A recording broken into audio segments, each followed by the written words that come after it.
Magpapakain muna tayo sa ating mga alaga isda dito.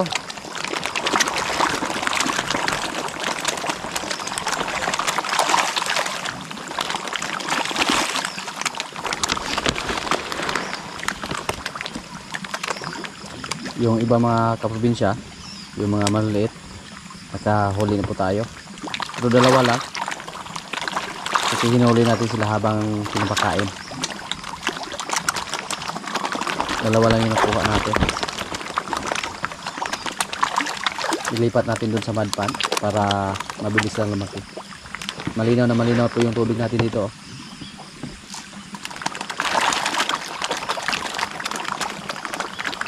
At nakatipid na po tayo sa kuryente. Kasi hindi po tayo gumagamit ng submersible pump.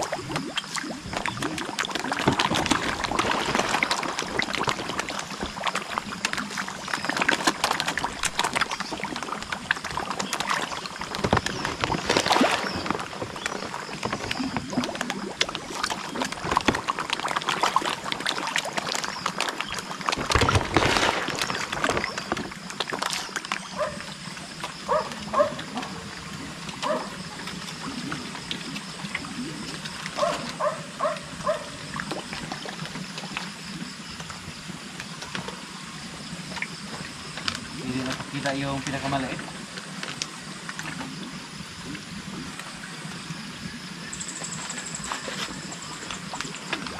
Mahirap hulihin pag malalim yung tubig.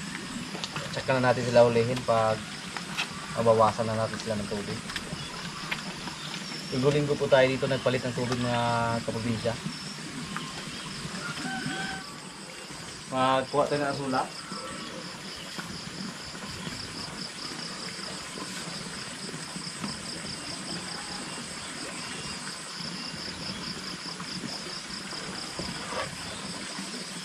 Mateo!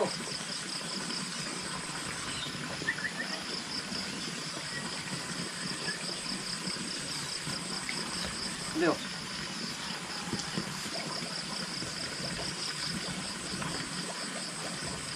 Si Mateo po. Pag nasa labas na, wala na siyang gusto pumasok sa kulungan. Hindi na magpahuli.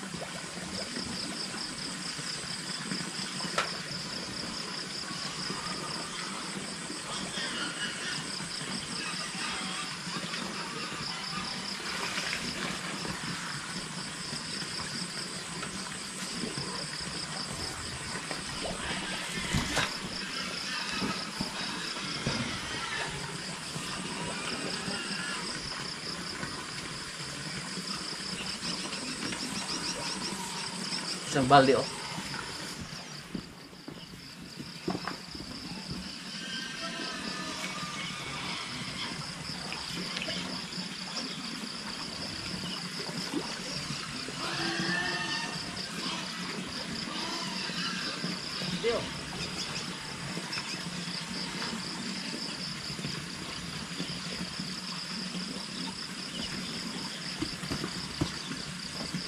Nagtira tayo ng kalahating balde para ilagay natin doon sa ating asulapan.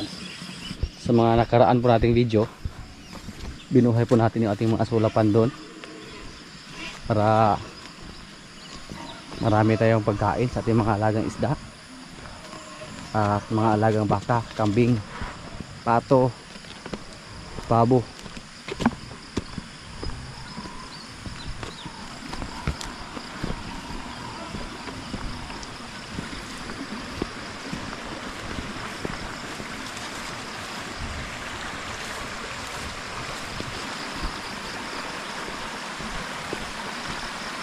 Dito, kakaunti pala yung tubig.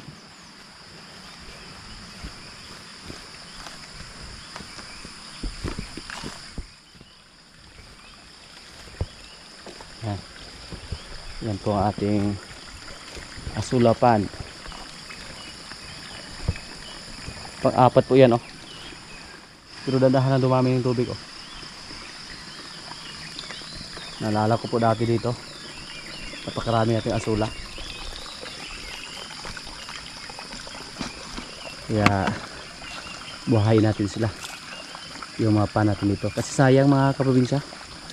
Sana ngayon hiyang sila dito.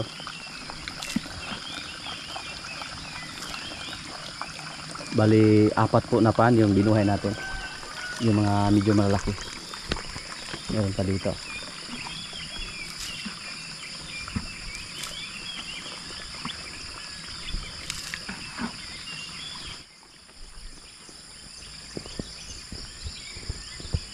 Yung source ng aming tubig, yung kabilang bukal. Yan.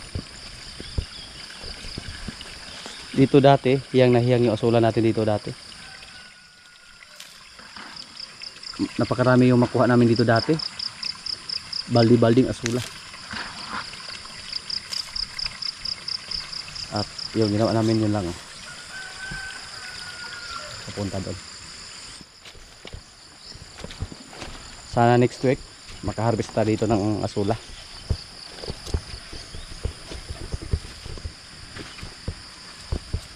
Kakaunti lang yung nilagay natin, oh. Usabahan natin yan sa sunod na mga araw kung hindi ba kainin ng palaka.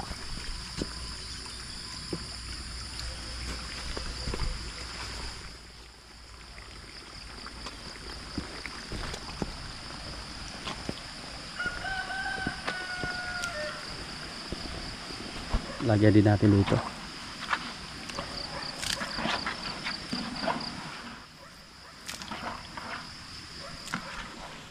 At yung mga baka natin dito mga kaprobinsya, oh.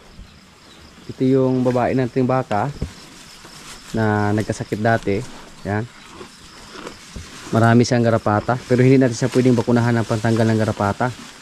Kasi nakasahan ko siya, oh, matapang to. Gusto sana natin kunin yung garapata na nakalikit sa kanyang katawan.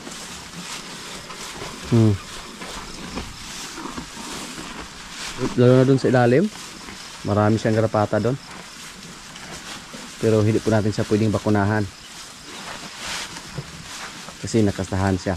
Ang gagawin lang namin sa kanya, sprayhan namin para matanggal yung mga garapata. Liguin natin siyang tubig na may halong medisina para matanggal yung mga garapata niya. Sana po ay buntis siya, pero medyo malaki naman yung tiyan niya, oh. Hintayin lang natin. Just lang. Ito po si Pakbons. Mahirap din patabain si Pakbons mga kaprobinsya. Kaya minsan, isipan din natin na ibinta natin siya. Marami namang nagsuggest na ibinta daw natin si Pakbons. Native lang po siya. Anak siya ni Basya. Magkakapatid po sila ni Marimar, oh. Nandito po si Marimar ngayon. Pinorga na po natin si Pakbons. Malakas naman siyang kumain. Pero baka sa genetics ba? Kahit malakas siyang kumain ng mga dahon ng tubo, dahon ng napier, malakas din siyang kumain ng feeds na may halong cupramel. At napurga na rin natin siya. Pero yung katawan niya nagmana sa kanyang tatay. Kasi yung tatay niya maliit lang. At si Marimar dito na namin nilagay para hindi siya maulanan doon sa labas. At marami po nagsasabi na mas maganda pa si Marites kay Marimar. Tama po mga kaprobinsya, kasi yung nanay ni Marimar native lang, at si Marites upgrade na yung nanay niya, tapos nakastahan ng baka na rin na si Pugi. Kaya mas maganda si Marites compare kay Marimar. Pero gawin natin siya yung inahin dito. Pakasahan lang natin siya ni Lemer kung darating ang panahon na maglandi na siya. Malakas din kumain kahit dahon ng tubo. At yung isa natin lumalaga dito, hindi pa rin naglandi. Yan, yung mga baka natin na si Dodol at Kongkong. Sa mga hindi po nakapanood sa mga nakaraan nating video, si Kabang na ibenta na po natin. Sa ngayon po, yung mga baka natin na lalaki nasa 6. Pang-6 si Pakbons. Pakbons, si Dodol, si Kongkong. At si Bitas, si Pogi at si Lemer. At yung mga babae natin, nasa 8. Pang-8 si Marites. Ibang iba lang yung katawan dito sa ating mga baka na galing sa Dodol, mga kaprobinsya, compare kay Bitas. Pareha lang silang malakas kumain, pero mahina yung improvements ni Bitas. Ito po si Dodol, malaki din yung bukol niya sa likuran. At palagyan na po natin siya ng busal. Subukan natin, kasi yung mga busal nila kinain nila or nginat-ngat para makawala sila. At kaya nila nagawa yon. Ang hinala ko po sa kadilhanan na kulang sila sa pagkain, kaya nginat-ngat nila yung mga tali nila, gusto nilang makawala. Pero ngayon na marami na tayong pagkain, marami na tayong natira dito, subukan natin na ibalik yung mga busal nila. Tapos palagi lang natin silang bigyan dito ng mga dahon ng tubo or napier. Yun lang po ang ating gagawin. Sa mga nakarang video po natin, pumunta tayo sa stockyard para maghanap ng baka, kasi may kapitbahay kami dito na gusto mag-alaga ng baka. Hindi kami nakabili, naghanap kami ng inahin, pero wala kami nakita doon. Tapos yung mga baka na mga lalaki, sobrang mahal. Kaya balak natin dito na magdagdag ng isang babae na hybrid na baka, kahit inahin, basta magandang klase. Yun po ang idagdag natin kapalit kay kabang, yung Holstein natin.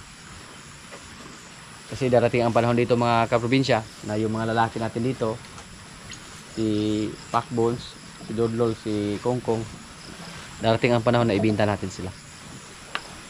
Sa mga nakarang video po natin, pinalabas po natin si Pugi, at napakalaki na po ang improvements ng Pugi mula ng tinuduhan namin siya sa pagbigay ng pagkain. Mataba na siya.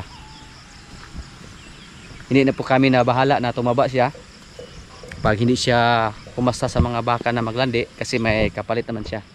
Si Bitas, pwede na yan. Pag ayaw ni Pugi na kumasta dahil sa kanyang katabaan, si Bitas yung pakasahin natin. Napakaingay po sa ating mga gansa, oh.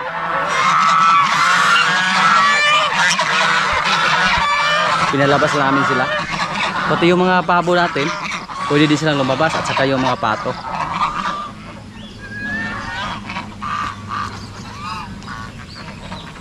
Tapos may pinalimliman tayo dito mga kaprobinsya, yung itlog ng ating Jersey Giant. 10 sana yung pinalimliman natin, pero 6 lang yung napisa. So at least may 6 na tayo na sisiw na Jersey Giant, at may 2 doon. So bali 8 na lahat.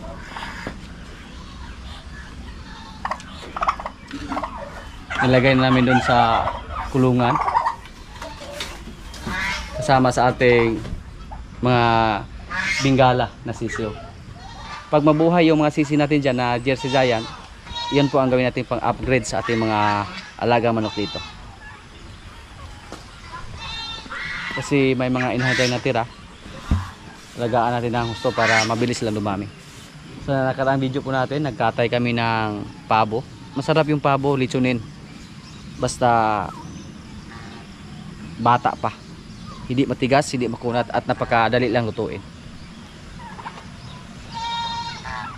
Yung mga pabo namin, oh, kahit nakabukas yung pintuan nila, ayaw pa rin nilang lumabas.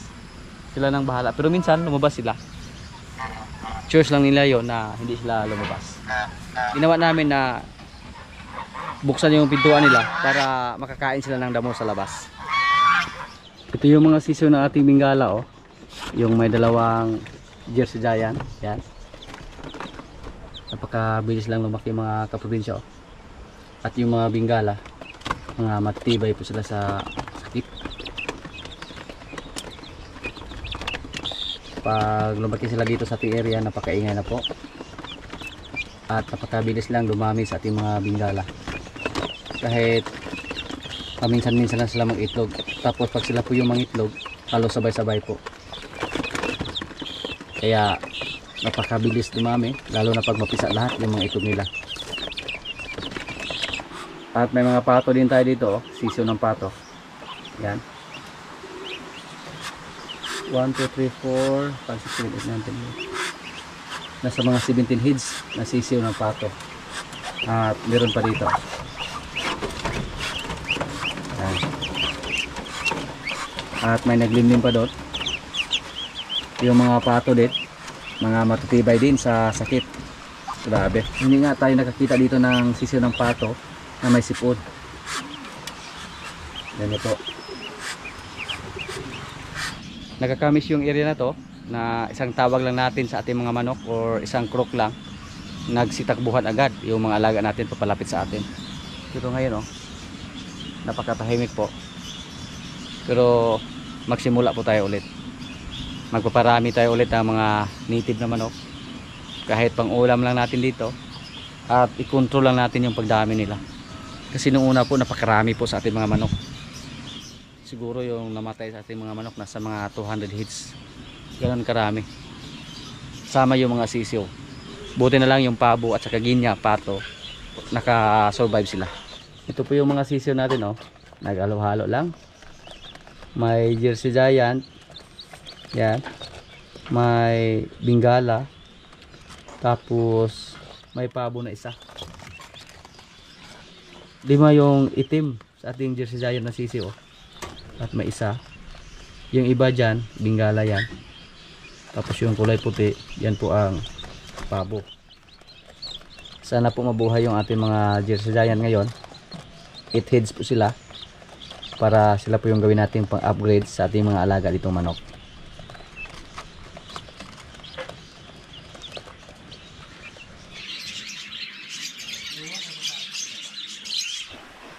Ngayon po, tingnan natin ulit yung ating mga mais dito, yung mga natumba. Kung nakabangon lang ba yung mga mais na natumba sa malakas na ulan.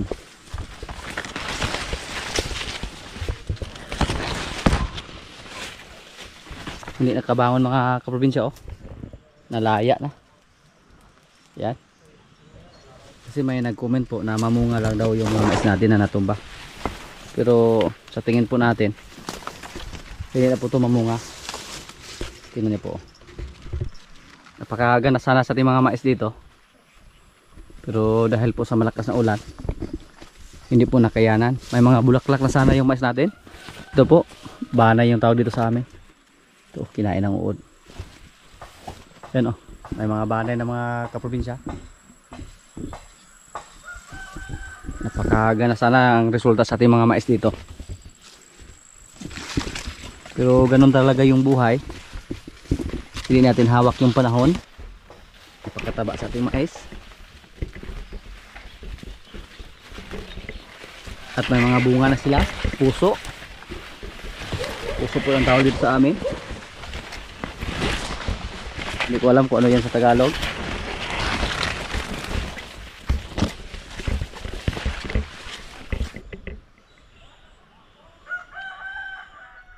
Diyan po yung pinakamataba. Diyan po na parte.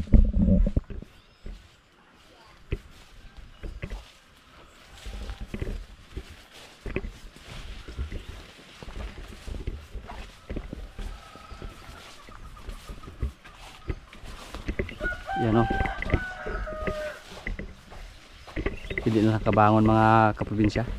Hindi naman nasayang ng gusto yung mga mais na natumba. Kasi mapakinabangan pa natin to. Pagkain sa ating mga alaga.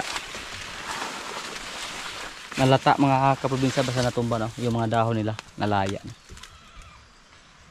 So mamaya yung mga natumba na po na mais yung pakuha natin para ibigay sa ating mga alagang baka. May mga banay na sana mga kaprobinsya, oh. Pero hindi na pwede talaga basta matumba na yung mais. Yung ganitong edad, ito po yung napakadelikado pag may malakas na bagyo. Yan.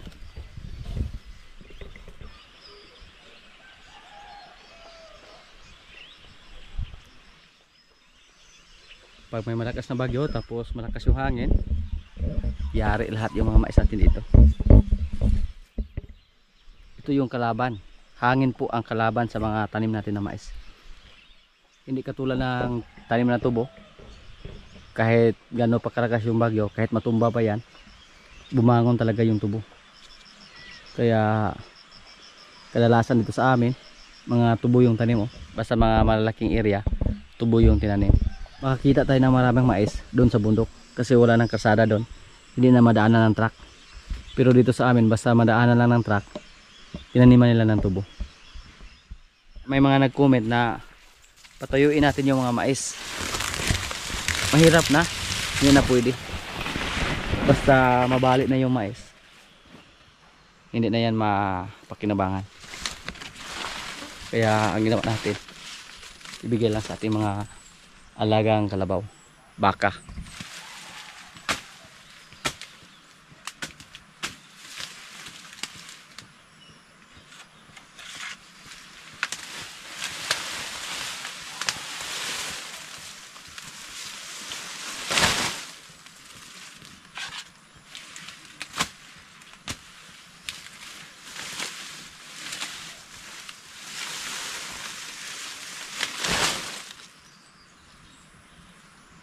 Iba na yung tsura, oh, naninilaw na.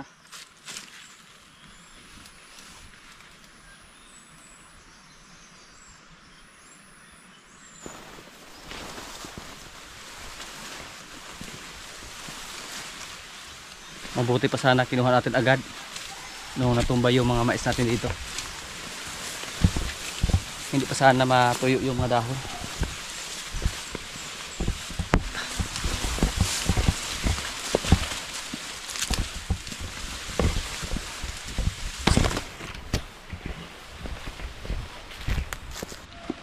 Balo. Up. Wah.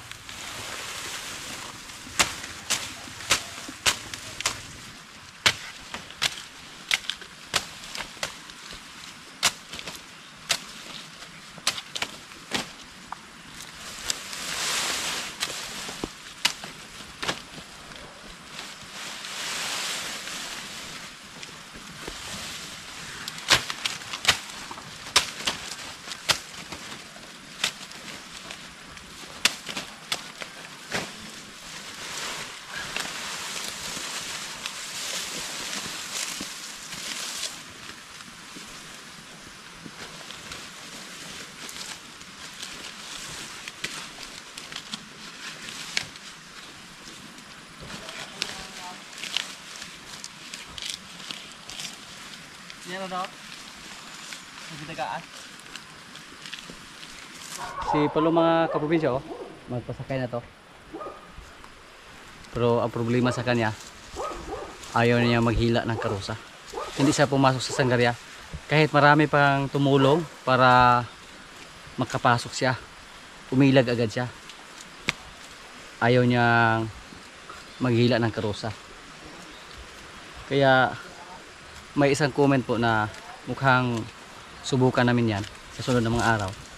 Sabi niya, takpan yung mata ni Palo paglagyan siya ng karusa. Subukan natin, gagawin natin yan, na takpan yung kanyang mata, tapos ilagay yung karusa niya sa liig, yung yugo, tapos hawakan lang yung kanyang ilong. Ito lang namin mga kaprobinsya kung effective ba yung suggestion niya. Napakasayang po yung katawan niya pag hindi natin mapakinabangan. Hindi siya makatulong ni Jean sa paghila ng mga karusa dito sa pag-araro. May mga tao pa na dumaan doon habang naglagay sila si Jojo ng karusa sa kanya. Tinulungan pa sila para mapasok siya sa karusa. Pero maliksi, idlas siya kayo. So, tingnan natin kung ano ang resulta pag hindi niya makikita yung karusa. Takpan natin yung mata niya ng sako, tapos lagyan siya ng karusa sa leeg.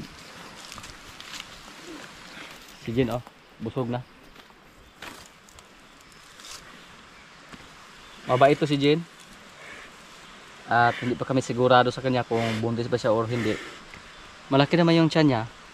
Pero base po sa ating record, next month mag-1 taon na po mula sa pagkasta. Tapos sabi nila, yung kalabaw bago manganak mula sa pagkasta umabot ng 1 taon. Oops. Ano gal ha?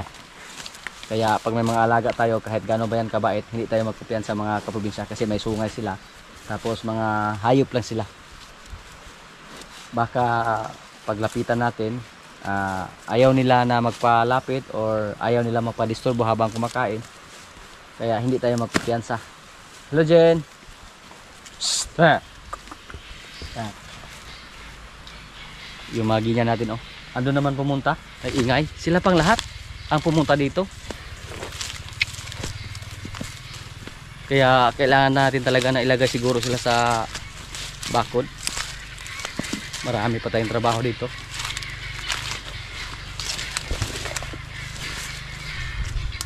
Delikado to pag may magka-interesado sa kanila. Kasi malayo na to sa ating kubo. Tingnan natin kung pati yung mga maliliit na tinagin niya ay pumunta ba dito or yung mga inahin lang. Kasi may naisipan ako, pag mga inahin lang yung pumunta dito, ang gagawin natin, hulihin natin yung mga inahin at ilagay doon sa kulungan. Ang problema mukhang silang lahat siguro. Silang lahat mga kaprobinsya, pati yung mga maliliit natin. Napakaingay dito. Malayo lang to sa ating kubo. Ganun po yung ginya. Kaya nung may nag-itlog dito, parang kinain na ng aso.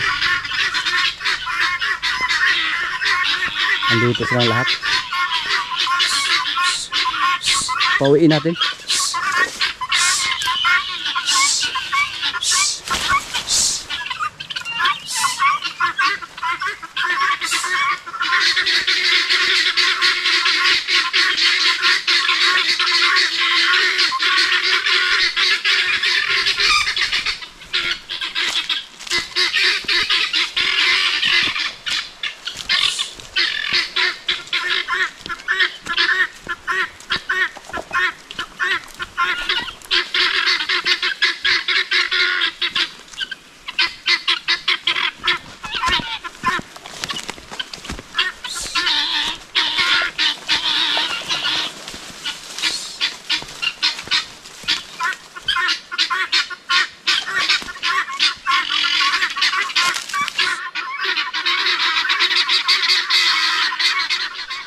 Mga kaprobinsya, kaya na po. Ito yung pagkain namin, oh.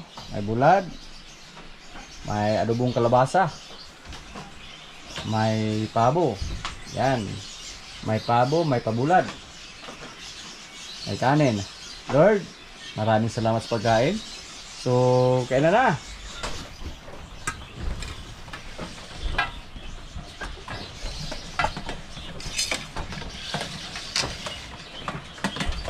Tinglangaw na po. Ito na lang.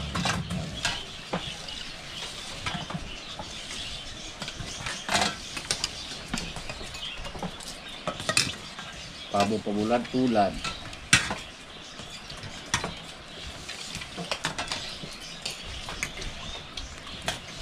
Dali ka na lang pabo dong ka.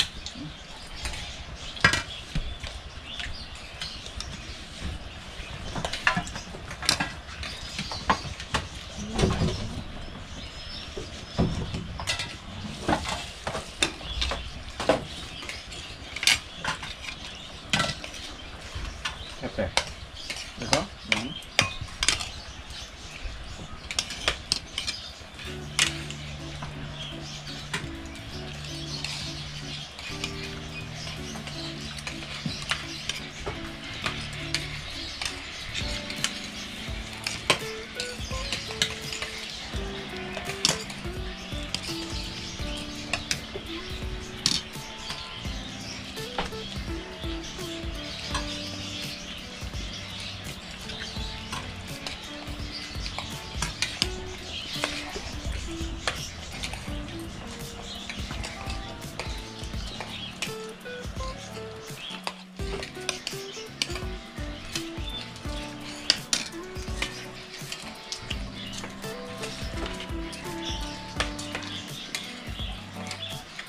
Here I am.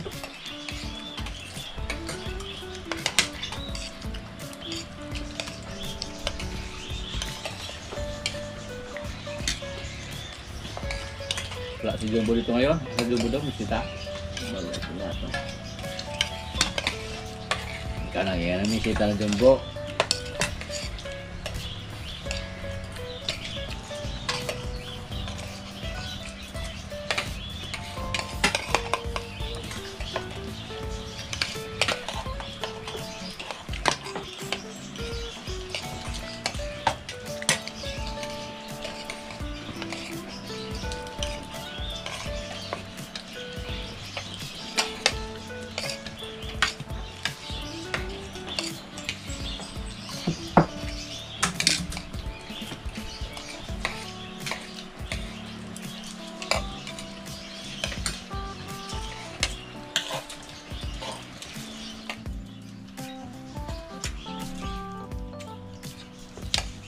Yan lang muna ang mga kaganapan dito sa amin mga kaprobinsya at maraming salamat po sa palagi niyong pagsubaybay sa aming mga video.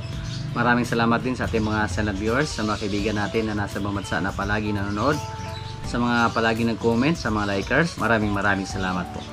Shoutout muna sa ating mga kaibigan dyan. Shoutout kay Stradix from Camotes, San Francisco, Cebu. Happy birthday kay Rosana Villas. Birthday niya July 25. Shoutout kay Rogie Duway from Zamboanga City. Shoutout kay Andy Burden from Lapu-Lapu City. Shoutout kay Roy Umali watching from Taguig. Shoutout kay Alvin Velasco. Shoutout nila Kyle Jan at Hio Jan from Escalante. Greetings from Max Fulgencio. At sa mga hindi ko po na shoutout po sa inyong lahat at maraming salamat po.